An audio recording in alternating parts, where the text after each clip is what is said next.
Niin sitten jos haluat laittaa sen jotenkin kalibrissa, niin parempaa sitten lihaa tai kalaa, tästä se kana, tästä se on lihakana, se sekoitus. Tästä se kaikkea sekäisiä, mitäkin mietin, se on eri asia, että tilaksi, että kuka on tilannut sitä kanaa, kuka lihaa ei ole tilannut. Sitten jos tilat kanaa, sitten kalipakalaa, sitten tietysti eväystä se on kokonaan pois. Sitten palsterinakkaa sinne palsterinakkaa sitten.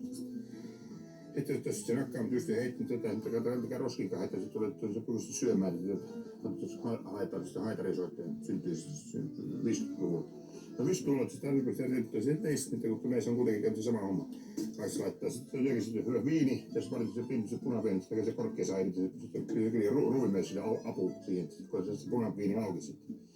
Jos se punaviini auki, sitten tarvitsee sitten hyvin pieni tinkki sen punaviinistä, ja alakuvisin saa niin se makuhermo auki sitten.